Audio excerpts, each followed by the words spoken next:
بھیجتے ہیں یا السلام علیکہ یا رسول سلام علیکہ یا حبیب سلام علیکہ علیکہ صلوات اللہ علیکہ، پھر سلام بھیجتا ہے، ایک مرتبہ سلام بھیجتا ہے، کسی نے سلام بھیجا تو 2 مرتبہ سلام بھیجا، کسی نے 10 20 50 مرتبہ سلام بھیجا، لیکن قربان جاؤ میرے اعلیٰ حضرت کی شان پر، قربان جاؤ بریلی کے تاجدار کی شان پر، قربان جاؤ اس مجدد اعظم کی شان پر، جس نے قلم اٹھایا تو 1 مرتبہ نہیں، 2 مرتبہ نہیں، 10 20 50 مرتبہ نہیں، بلکہ سلام لکھتے ہیں تو کتنے پیارے انداز سے لکھتے ہیں، اور لکھتے ہیں مصطفیٰ جان رحمت پہ لاکھوں سلام، لاکھوں سلام، نو شہر پر میں جنت پہ لاکھوں سلام، کانے لانے کرامت پہ لاکھوں سلام، گلے باغے رسالت پہ لاکھوں سلام، ہم یہاں سے پکڑیں وہاں وہ سنیں مصطفیٰ کی سماعت پہ لاکھوں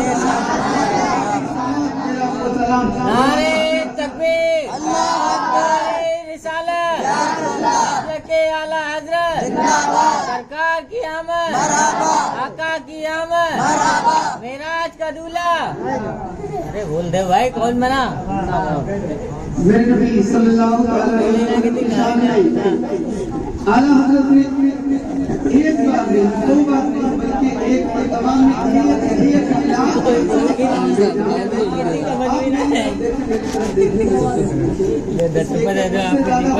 کوئی نہیں ہے، ٹھیک ہے، مجھے دیکھ رہے ہیں، مجھ سے زیادہ خوبصورت یہاں بھی کوئی نہیں ہے، کیونکہ میں نبی کی بات کر رہا ہوں، اور مجھ سے زیادہ خوبصورت ہیں آپ لوگ کہ آپ نبی کریم صلی اللہ تعالی علیہ وسلم کی سنت ادا کر رہے ہیں، میں حسان کی سنت ادا کر رہا ہوں، آپ محمد مصطفیٰ صلی اللہ تعالی علیہ وسلم کی سنت ادا کر رہے ہیں۔ میرے اعلیٰ حضرت نے 1 مرتبہ نہیں، 2 مرتبہ نہیں، بلکہ 1 لاکھ مرتبہ سلام بھیجا، لیکن پھر بھی میرے اعلیٰ حضرت کا دل مطمئن نہیں ہوتا ہے، سیٹسفائی نہیں ہوتا ہے، میرے اعلیٰ حضرت کا دل قرار نہیں پاتا ہے، سکون نہیں پاتا ہے، آرام نہیں پاتا ہے، پھر اپنے محبت بھرے قلم کو اٹھاتے ہیں، قلم اٹھانے کے بعد کیا کرتے ہیں؟ ابھی بھیج رہے تھے 1 لاکھ مرتبہ سلام بھیج رہے تھے، ابھی بھیج رہے تھے تو 1 لاکھ مرتبہ سلام بھیج رہے تھے، نبی کے ابرو پر سلام بھیجا، نبی کے بالوں پر سلام بھیجا، نبی کے لب و رخسار پر سلام بھیجا، نبی کے بھاؤں مبارک پر سلام بھیجا، نبی کے شکم مبارک پر سلام بھیجا، نبی کے تلوے مبارک پر سلام بھیجا، سر سے لے کر پاؤں تک نبی کے جسم کا کوئی حصہ ایسا باقی نہ رہا جہاں پر اعلیٰ حضرت نے سلام نہ بھیجا ہو، 1 لاکھ مرتبہ سلام بھیجا، اور اس کے بعد قلم اٹھاتے ہیں تو کیا لکھتے ہیں؟ کعبے کے بدر دجا، تم پہ کروڑوں درود، تم پہ کروڑوں درود، اور کوئی غیب کیا تم سے نہاں ہو بھلا، جب نہ خدا ہی چھپا تم پہ کروڑوں درود، کام وہ لے لیجئے تم کو جو راضی کرے، ٹھیک ہو نام رضا، ٹھیک ہو نام رضا، تم پہ کروڑوں درود، کام وہ لے لیجئے جس سے ہم سب کی بنے صدقہ غوث الورا، تم پہ کروڑوں درود۔ بارگاہ میں درود السلام کا نذرانہ پیش کر دیں، پڑھنے والا دیکھیں اللہم صلی اللہ علیہ وسلم، رسول اللہ صلی اللہ علیہ وسلم، صلی اللہ علیہ وسلم، السلام علیکم یا رسول اللہ صلی اللہ علیہ وسلم۔ دیکھیں یہ محفل جو ہے نا، یہ غوث اعظم سے منسوب ہے نہیں ہے؟ یہ ہمارے بڑے بھائی غلام صاحب کی محبتیں ہیں، ورنہ میں نام کرتا ہوں تقریر نہیں کرتا ہوں، ٹھیک ہے، لیکن ہمارے چاچا نے فرمائش بھی کی کہ آپ تقریر کریں تو انشاءاللہ وہی ہوگا، لیکن عادت کے مطابق پہلے کچھ نعت نبی صلی اللہ علیہ وسلم پڑھتا ہوں، سنیں گے آپ حضرات، سنیں گے؟ خدا کے فضل سے ہم پر،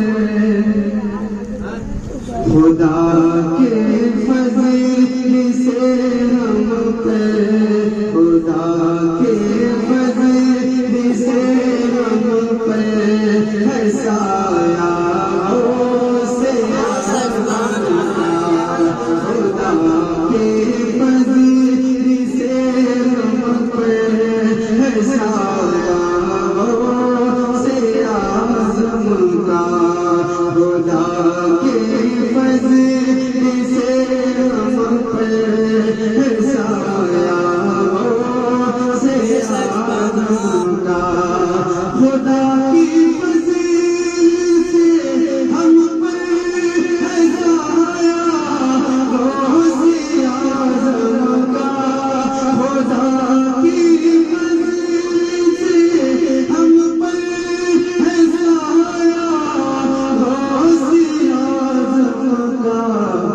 हमें दोनों जहां में है सहारा हमें दोनों जहां में है सहारा हमें दोनों जहां में है सहारा से आज़म का फरिश्तों रोकते क्यों हो मुझे जन्नत में जाने से फरिश्तों रोकते क्यों हो मुझे जन्नत में जाने से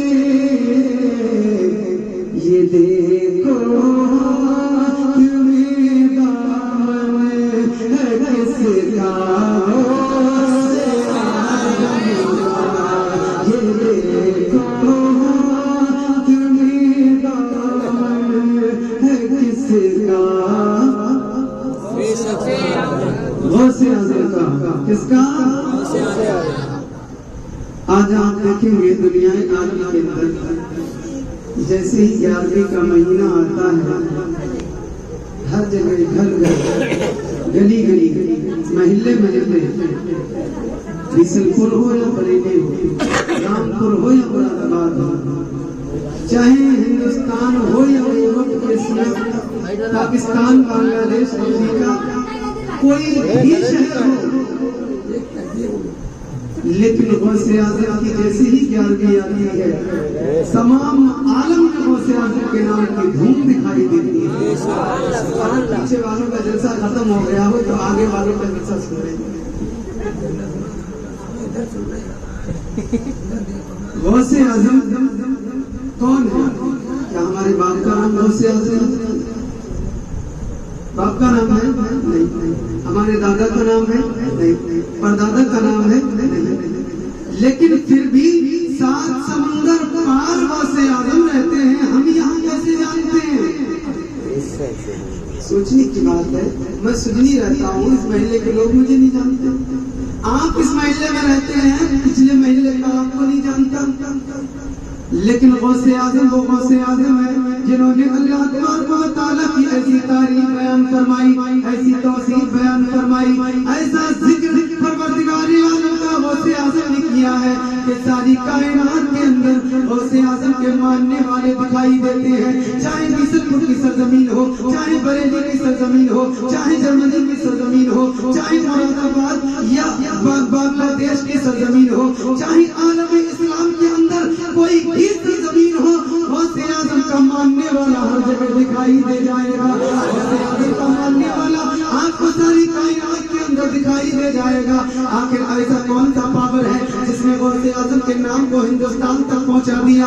आखिर ऐसा कौन सा आइटम बम है जो हिंदुस्तान में फूटा और सारे हिंदुस्तान के लोग गौसे आज़म को जानने लगे? आखिर ऐसी कौन सी ताकत है जो दुनिया के अंदर आई और सारी दुनिया में गौसे आज़म का नाम उसने फैला दिया कि सारी दुनिया के लोग उसे जानने लगे? तो सुनो, गौसे आज़म के नाम को किसी आइटम बम ने नहीं फैलाया है, गौसे आज़म के नाम को किसी ताकत ने नहीं फैलाया है, किसी जादू ने नहीं फैलाया है, किसी शहर ने नहीं फैलाया है। किसी तरीके की कोई ताकत ऐसी नहीं है जिसने गौसे आज़म के नाम को फैलाया हो। गौसे आज़म के नाम को फैलाने वाला अगर कोई है तो वो परवरदिगार आलम है, जिसने परवरदिगार आलम ने सारी कायनात के अंदर गौसे आज़म के नाम को इतना बुलंदों वाला किया कि जिस नाम के आगे बड़े बड़े औलिया अपनी गर्दनें खम करते हुए नजर आते हैं। ये तो गौसे आज़म है। सरकार आला हज़रत फरमाते हैं, वाह क्या मर्तबा ऐ गौस है वाला तेरा, वाह क्या मर्तबा ऐ गौस है वाला तेरा, ऊंचे ऊंचों के सरों से कदम आला तेरा, सरों से कदम आला तेरा। आज हम देखते हैं कि गौसे आज़म की 11वीं आती है, कोई डेगे पकाकर गौसे आज़म की मोहब्बत का इजहार कर रहा है, कोई गौसे आज़म के नाम का झंडा अपने घर पर लगाकर غوث اعظم سے محبت کا اظہار کر رہا ہے، کوئی غوث اعظم کے نام سے سبیلے لگا رہا ہے، کوئی غوث اعظم کے نام سے پتیلے پکا رہا ہے، کوئی غوث اعظم کے نام سے دوسری نیاز تقسیم کر رہا ہے، کوئی شربتوں کے ٹھیلے لگا رہا ہے، کوئی شربت بانٹ رہا ہے، کوئی بریانی کھلا رہا ہے۔ آپ دیکھیں عالم اسلام کے اندر غوث اعظم کی 11ویں پر کوئی دیگے پکا کر غوث اعظم کی محبت کا اظہار کرتا ہے، کوئی جھنڈے لگا کر۔ لیکن سنو، اگر ہونا تو یہ چاہیے کہ دیگے یہ بعد میں ہے، جھنڈے بعد میں ہے۔ اگر آپ کو غلامی کا ثبوت دینا ہے تو غلامی کا ثبوت یہ ہونا چاہیے تھا کہ غوث اعظم نے کبھی بھی سچ کا دامن نہیں چھوڑا ہے۔ آپ ہمیشہ سچے بن جاؤ، آپ جہاں ہوں گے دیکھنے والا کہے گا غوث اعظم کا غلام آ رہا ہے۔ غوث اعظم نے کبھی بھی جھوٹ نہیں بولا ہے۔ ہم عہد کر لے کہ آج سے ہمیں کبھی جھوٹ نہیں بولنا ہے، اس لیے کہ ہم غوث اعظم کے غلام ہیں۔ غوث اعظم نے کبھی بھی حرام کا ایک لقمہ کھایا نہیں ہے۔ آج ہم اپنے دل میں عہد کر لیں کہ ہم غوث اعظم کے غلام ہیں، کبھی ایک لقمہ حرام کا نہیں کھائیں گے۔ بھوکے تو رہیں گے، بھوکے ہمارے بچے سو جائیں، لیکن حرام کا ایک لقمہ ان کے پیٹ میں نہیں جانا چاہیے۔ یہ غوث اعظم سے غلامی کا دعویٰ ہے۔ غوث اعظم نے کبھی بھی اپنی زندگی میں کوئی نماز قضا نہیں کی، یہاں تک کہ ہم تو بریانی کھا کر، ہم تو طرح طرح کے مسلم کھا کر اللہ کی عبادت نہیں کرتے، لیکن وہ غوث اعظم ہیں جو جنگل میں رہ کر جنگل کے سوکھے پتے کھا کر راتوں رات اللہ کی عبادت کرتے ہیں۔ وہ غوث اعظم ہیں جنہوں نے ہمیں بتایا ہے کہ دنیا کے اندر اگر آپ خدا کو ڈھونڈنا چاہتے ہو تو مال و دولت میں نہیں ملنے والا ہے، اگر آپ خدا کو ڈھونڈنا چاہتے ہو تو عیش و عشرت میں نہیں ملنے والا ہے، اگر آپ خدا کو ڈھونڈنا چاہتے ہو تو کسی بغیچے میں نہیں ملنے والا ہے۔ اگر اللہ کو ڈھونڈنا ہے، اگر اللہ کو پانا ہے تو اپنی پیشانی سجدے میں جھکا دو، اللہ تمہیں مل جائے گا، اللہ کے قریب ہو جاؤ گے۔ اللہ تبارک و تعالیٰ نے یہ غوث اعظم کا مقام کیسے عطا فرما دیا؟ یہ غوث اعظم کوئی ایسے ہی غوث اعظم نہیں بن گئے۔ غوث اعظم کو غوث اعظم بنانے میں ان کی والدہ کا بھی ہاتھ ہے، ان کے والد کا بھی ہاتھ ہے، ان کے نانا کا بھی ہاتھ ہے، اس لیے کہ جب جڑ مضبوط ہوتی ہے تو پھل آٹومیٹکلی اچھے پیدا ہوا کرتے ہیں۔ آپ جانتے ہیں کہ اگر کسی کھیت سے اچھا اگر آپ کو اناج حاصل کرنا ہو، اچھی فصل حاصل کرنی ہو تو زمین کا انتخاب بہت ضروری ہے۔ اگر آپ بنجر زمین میں اچھی کوالٹی کا بیج ڈال دیں تب بھی اس میں کوئی پودا نہیں ہونے والا ہے، اگر اگے گی تو گھاس ہی اگے گی، اور وہ گھاس بھی ایسی اگے گی چند دنوں میں وہ بھی سوکھ جائے گی۔ آپ اگر چاہیں بنجر زمین میں کتنا ہی اچھا بیج کیوں نہ ڈال دیں، وہاں آپ کو کوئی فائدہ نہیں ہونے والا ہے، کانٹے ہی اگنے والے ہیں۔ ایسے ہی غوث اعظم کی زندگی کا معاملہ ہے۔ غوث اعظم ہے، کون غوث اعظم ہے؟ ان کی والدہ کا محترمہ کا نام فاطمہ ام ثانی ہے، یہ غوث اعظم کی والدہ ہے۔ اور کیسی والدہ ہے؟ غور کریں میری ماں اور بہنیں، اس بات کو نوٹ کریں کہ غوث اعظم کو غوث اعظم ان کی ماں نے کیسے بنایا ہے، اولاد کی تربیت کیسے کی جاتی ہے۔ غوث اعظم ہے، ابھی غوث اعظم ماں کے شکم میں ہے، اور تربیت کا سلسلہ جاری ہو جاتا ہے۔ ماں ہے، ماں ویسے ہی اتنی پارسا، اتنی زیادہ پارسا کہ جس کے بارے میں خود غوث اعظم کے نانا نے کہا تھا کہ میری بیٹی آنکھوں سے اندھی ہے، میری بیٹی کانوں سے بہری ہے، میری بیٹی پیروں سے لنگڑی ہے، اور جب پوچھا تھا تب بتایا تھا میری بیٹی آنکھوں سے اندھی اس لیے ہے کہ اس نے کبھی بھی کسی غیر محرم کا چہرہ نہیں دیکھا ہے، میری بیٹی پیروں سے لنگڑی اس لیے ہے کہ اس نے کبھی بھی اپنے گھر سے باہر قدم نہیں نکالا ہے، میری بیٹی زبان سے گونگی اس لیے ہے کہ اگر اس کی زبان سے کوئی کلمہ نکلا ہے تو وہ خدا پاک کی کتاب کلام اللہ کا کلمہ نکلا ہے، کوئی کلمہ اس کی زبان سے نہیں نکلا ہے، اس لیے وہ گونگی ہے۔ اور یہی پاکیزہ عورت، یہی باشرہ عورت، یہی پاک عورت، یہی باطہارت، یہی مطہر عورت جب ایک ماں بن جاتی ہے، اس کے پیٹ میں حضرت غوث اعظم تشریف فرما ہو جاتے ہیں۔ یہ ماں ہے، روز صبح کو اٹھتی ہے، فجر کی نماز پڑھتی ہے، اور 18 پارے غوث اعظم کی والدہ کو یاد ہے۔ صبح کو نماز پڑھنے کے بعد پڑھنے کے لیے بیٹھ جاتی ہے، جتنا پڑھ سکتی تھی پڑھی، دوسرا کام کرنے لگے، کام کر رہی ہے، تلاوت قرآن جاری ہے، سبحان اللہ، قرآن ہو رہا ہے، تلاوت کلام اللہ جاری ہے، تمام کام ہو رہے ہیں، جھاڑو لگ رہی ہے لیکن کلام اللہ زبان پر جاری ہے، گھر پہ کھانا بن رہا ہے، کلام اللہ جاری ہے، گھر پہ دیگر کام ہو رہے ہیں لیکن कलाम इलाही ज़बान पर जारी है। ये वो 18 पारे हैं जो गौसे आज़म की वालिदा रोज पढ़ा करती है, रोज पढ़ रही है। अभी गौसे आज़म दुनिया में नहीं आए हैं, लेकिन माँ जब कुरान पाक की तिलावत कर रही है तो वो बच्चा पेट में उस तिलावत को सुन रहा है। और सुनते सुनते क्या होता है, जब गौसे आज़म इस दुनिया के अंदर आते हैं तो गौसे आज़म 18 पारों के हाफिज बनकर इस दुनिया में पैदा होते हैं। कैसे पैदा होते हैं? आखिर किसने गौसे आज़म को पढ़ा दिया? इसमें अगर सबसे ज्यादा अहम रोल है तो उनके वालिदा का रोल है, जिन्होंने गौसे आज़म को अपने पेट में ही हाफिज बना दिया।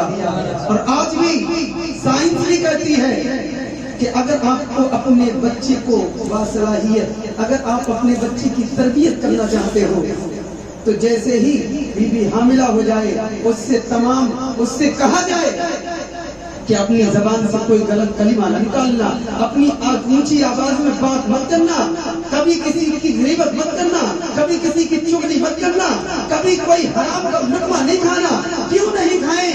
इसलिए कि वो बच्चा जो है वो जो तुम कहोगे वही उसी को पहुंचेगा। अगर तुम हराम कहोगे तो हराम से उसकी परवरिश होगी, अगर तुम ग़ीबत करोगे तो उसके अंदर ग़ीबत की सिफत पैदा होगी, अगर तुम गालियां दोगे तो गाली देने की आदत उसके अंदर पैदा होगी, अगर तुम कलामुल्लाह की तिलावत करोगे तो कलाम इलाही पढ़ने की उसके अंदर आदत पैदा होगी, अगर आप बुराइयां करोगे तो बुराइयों की आदत पैदा होगी। अब आपकी मर्जी है, चाहे तो उसे दुनिया के अंदर आने से पहले ही नेक बना दे, चाहे तो उसे दुनिया के अंदर आने से पहले ही गाली देने वाला बना दे, ये आपकी मर्जी है। चाहे तो अपने बच्चे को आप नेक बना दे, चाहे तो अपने बच्चे को आप ऐसा बना दे कि जब दुनिया के अंदर आए सबसे पहले उसकी ज़बान पर जो कलिमा हो तो वो तेरी और मेरी माँ की गालियों की तरह शुरू हो जाए। अल्लाह ताला हम सबको ऐसी तरबियत की तौफीक अता फरमाए। ये गौसे आज़म की वालिदा है, गौसे आज़म की तरबियत करती है, ऐसी तरबियत करती है। अल्लाह के रसूल सल्लल्लाहु अलैहि वसल्लम फरमाते हैं कि ऐ लोगों, अगर तुम्हें अपने बच्चे से नफा हासिल करना है, अगर तुम्हें अपने बच्चे से फायदा हासिल करना है, अगर आप सोच रहे होंगे कि मैं किधर किधर घुमा रहा हूँ, बात को घुमा रहा हूँ और जरूरत क्या है इन सब बातों की, लेकिन सुने मेरे भाई, आज दुनिया के अंदर सबसे ज्यादा अगर किसी चीज की जरूरत है तो वो अपने बच्चों की तरबियत की जरूरत है। वरना आप देखें कि दुनिया के अंदर तरबियत का निजाम बहुत ज्यादा खराब होता जा रहा है। और उसके बदले में क्या होता है, जब बच्चा छोटा होता है आपने मोबाइल दे दिया, उसके शौक पूरे करते गए, आपने उसे जिद्दी बना लिया। अब अगर आप कहते हैं कि बेटे मोबाइल मत चलाओ, तुम भाड़ में जाओ, तुम्हारी बात भाड़ में जाए, मोबाइल नहीं छूटने वाला है। क्यों? तुमने उसे जिद्दी बना दिया है, तुमने उसे मोहब्बत का, उसकी मोहब्बत में इतना ज्यादा आगे बढ़ा दिया है कि अब वो मोहब्बत तुम्हारे लिए ज़लालत बनने वाली है। और वही बच्चे जिनको माँ बाप ने इतना सर पे चढ़ाया, कभी उसकी उंगली में दर्द हुई तो पूरे हाथ में प्लास्टर चढ़वा दिया, कभी उसे 1 रुपए की जरूरत हुई 50 का नोट थमा दिया, कभी उसे जरा सी जरूरत थी उसे इतना आगे बढ़ाया कि वो इतना आगे बढ़ गया, जैसे ही जवान हुआ है कहता है मेरे बाप ने किया ही क्या है मेरे लिए, मेरी माँ ने मेरे लिए किया ही क्या है। अगर माँ कह देती है बेटा ये काम मत करो, ठीक नहीं है, तुम्हें बहुत पता है, तुमने देखा ही क्या है, तुम तो बूढ़ी हो गई हो, तुम्हारे जमाने में ये था ही कहाँ है। ओ तुम क्या जानते हो, इन माँ बहनों ने, इन बाप ने जिसने तुझे पाला है, इसने वो रातें भी देखी है जब तू पेशाब कर गया था, जब तूने पेशाब किया था, सर्दी की ठंडी रातें थी, तेरी माँ के पास जो बिस्तर था उस पर तूने पेशाब कर दिया था, माँ ने तुझे गले पे लिटा लिया था, सीने पे लिटा लिया था, खुद गीले जगह पर सो गई थी। इतने तो वो दिन भी देखे हैं जब तुझे बुखार आ गया था, तेरा बुखार काम नहीं हो रहा था कि पट्टी पे पट्टी डाल रही थी, कभी इस हकीम के पास, कभी उस डॉक्टर के पास, कभी उस डॉक्टर के पास, तेरे लिए अपना तमाम का तमाम वक्त खराब कर दिया, अपनी तमाम जो भी उसने पैसे जोड़ कर रखे थे, जो चीज होती थी तेरी बीमारी में उसने सारी चीजों को खर्च कर दिया सिर्फ तुझे जिंदगी देने के लिए। आज तू जो बोल पैसे कमाने के लायक हो गया, आज तू बोलने के लायक हो गया, तो बोलता क्या है, बोलता है मेरे लिए किया ही क्या है। तो लोगों, माँ बाप की खिदमत करना कोई छोटा काम नहीं है, माँ बाप की खिदमत ये वो अजीम फर्ज है कि अल्लाह तबारक व तआला ने जहाँ फरमाया कि ऐ लोगों अक़ीमुस्सलाह, नमाज पढ़ो, जहाँ अल्लाह ने फरमाया कि ज़कात दो, वही अल्लाह तबारक व तआला ने ठीक नमाज के बाद फरमाया वबिलवालिदैन इहसाना, ऐ लोगों अपने माँ बाप के साथ हुस्न सुलूक करो। अल्लाह सुब्हानहू व तआला के प्यारे रसूल के साथ फरमाते हैं कि जिसने सुबह इस हालत में की है तो उनके माँ बाप उससे नाराज है, और जिसने शाम इस हालत में की है तो उसके माँ बाप नाराज है। अगर इस हालत में वो दुनिया से चला जाता है तो उसके जन्नत की खुशबू भी नहीं मिलने वाली है। अब आप सोचे कि आपको क्या चाहिए है, जन्नत चाहिए है या दोज़ख में आपको रहना है? वालिदैन की खिदमत किया करो। वालिदैन की खिदमत वो अजीम असासा है कि जिसके सदके में अल्लाह फजीलतें भी देता है, अल्लाह बरकतें भी देता है, अल्लाह रिफातें भी देता है। और वो घर जिस घर में वालिदैन की इज्जत नहीं होती वो घर घर नहीं रहता है, खंडर बन जाता है, और उस घर में बरकतें कभी नहीं आया करती है। अल्लाह तबारक व तआला के प्यारे रसूल ने इरशाद फरमाया जिस घर में छोटे छोटे बच्चे हों और माँ बाप उसको अच्छी तरबियत दे, अगर जिस घर में बच्चियां हैं तो माँ उस बच्ची की तरबियत अच्छे से करे। बच्चा है, लड़का है तो बाप पर उसकी जिम्मेदारी है कि बच्ची अच्छी से तरबियत करे। अगर वो अच्छे से तरबियत कर देते हैं, अच्छे से इस दुनिया के अंदर तरबियत कर देते हैं तो वो इस दुनिया से चले जाएं, बाप माँ दुनिया से अगर से चले जाएं लेकिन फिर भी उनके नामे आमाल में सवाब लिखा जाता रहता है। अल्लाह के रसूल फरमाते हैं इज़ा मातल इंसान इनक़ता अन्हु अमलु इल्ला मिन सलास सदक़तुन जारिया औ अमलन सालिह यदउ औ अमलन सालिह, और फरमाया औ वलदिन सालिह यदउ लह औ इल्मन यंतफ़अ बिही। अल्लाह के रसूल सल्लल्लाहु अलैहि वसल्लम फरमाते हैं जब दुनिया के अंदर से इंसान चला जाता है तो उसके नामे आमाल का रजिस्टर बंद कर दिया जाता है। लेकिन तीन चीजें ऐसी होती हैं कि जिसका सवाब फिर भी रजिस्टर में नोट किया जाता है। अल्लाह के रसूल फरमाते हैं कि दुनिया के अंदर सदके जारिया करने वाला, सदके जारिया क्या है? सदके जारिया वो नेक काम है कि जो आपने अल्लाह की रजा के लिए अपनी हयात में कर दिया है, और वो जब तक वो काम जारी रहेगा, जिस काम में आपने पैसे लगाए हैं वो काम जब तक होता रहेगा, वो नेक काम जब तक चलता रहेगा, हर करने वाले की बदौलत तुम्हें नेकियां मिलती रहेगी। आपने कोई मदरसा बना दिया है, मदरसे की जमीन खरीदने में आपने हिस्सा ले दिया, अब कयामत तक जब तक वो मदरसा रहेगा, जब तक उस मदरसे में पढ़ाई होती रहेगी, जब तक उस मदरसे में क़ाल अल्लाह क़ाल रसूल की सदाएं बुलंद होती रहेगी, जब तक वहाँ दुआओं इस्तिग़फ़ार की कसरत होती रहेगी, अल्लाह तबारक व तआला हर दुआ करने वाले के बराबर इसके नामे आमाल में सवाब लिखता रहेगा। इसी तरीके से किसी ने मस्जिद में लगा दिया, उसका भी ये है। उसके बाद फरमाते हैं किसी ने एक ऐसा बेटा छोड़ा है, ऐसी औलाद छोड़ी है कि जो मरने के बाद अपने वालिदैन के लिए दुआ करे, तो वो वालिदैन के लिए जब दुआ करती है तो उसका सवाब भी वालिदैन के खाते में लिखा जाता है। इसलिए कि वालिदैन ने इस दुनिया के अंदर उनकी अच्छी तरबियत की है, अच्छी उन्हें बताया है कि नमाज क्या होती है, रोजा क्या होता है, ज़कात क्या होती है। अगर दुनिया के अंदर बुराई नहीं की जाती है, अच्छाई क्या चीज है, बुराई से रोका, अच्छाई का हुक्म दिया, गीबत से रोका, चुगली से रोका, और उन्हें बताया बेटे अगर दुनिया के अंदर कोई सबसे बड़ी सआदतमंदी है तो वो ये है कि ईमान वाले आए हुए ईमान के साथ इस दुनिया से चले जाओ। अगर कोई शख्स पूरी जिंदगी 80 साल जिंदगी इबादत और रियाजत में गुजार दे और मरते वक्त कलिमा नसीब ना हो, मरते वक्त ईमान नसीब ना हो, तो उसका वो 80 साल की इबादत उसकी खाक आलूद हो जाएगी, उसके मुंह पे मार दी जाएगी, उससे कोई फायदा नहीं होने वाला है।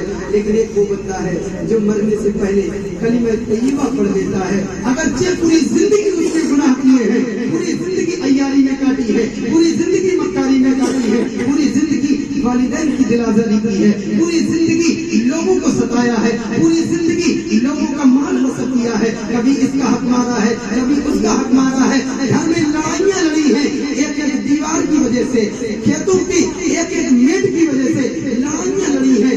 लेकिन अगर वो दुनिया के अंदर से जाते वक्त अगर उसे कलिमा तय्यबा नसीब हो गया तो यकीनन वो ऐसे ही है, इधर उसका इंतकाल होगा, उधर फरिश्ते उसे जन्नत में ले जाने के लिए तैयार खड़े होंगे। अल्लाह तबारक व तआला ने हम सबको ये मौका नसीब फरमाया है कि हम जिस महफिल में बैठे हैं, ये महफिल गौसे आज़म की महफिल है। गौसे आज़म ने हमें पैगाम दिया कि ऐ लोगों दुनिया के अंदर रहना तो इस तरीके से रहना, दुनिया के अंदर रहना तो इस तरीके से रहना। کہ آپ ایسا لگے جیسے کہ کوئی مسافر ہے. آپ جانتے ہو مسافر کسے کہتے ہیں؟ مسافر وہ ہوتا ہے کہ جس کے پاس پانی کا ہوتا ہے لیکن پھر بھی سوچتا ہے تھوڑا بات بھی کروں گا. مسافر کسے کہتے ہیں؟ آپ جانتے ہیں سفر میں سب کچھ ہوتا ہے لیکن پھر بھی آدمی اپنا ہی دیکھتا ہے. آپ دیکھیے سفر میں جا رہا ہے بس میں لڑائی ہو گئی ہے, بس میں لڑائیاں چل رہی ہیں لیکن وہ سوچتا ہی نہیں ہے, وہ دیکھتا ہی نہیں ہے, وہ دیکھتا نہیں ہے دوسرے کی طرف. کیوں؟ ارے مجھے اپنا سفر کرنا ہے, جو ہو رہا ہے ہونے دو. یہی عالم ہے دنیا کا. آپ اس دنیا کے اندر آئے ہو, آپ اکیلے آئے تھے, اکیلے ہی آپ کو جانا ہے. سلام پڑھ دیا جائے.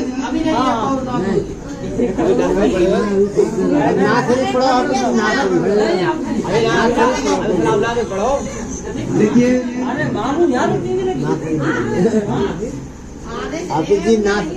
لڈو بچ رہی ہیں. دیکھیے میں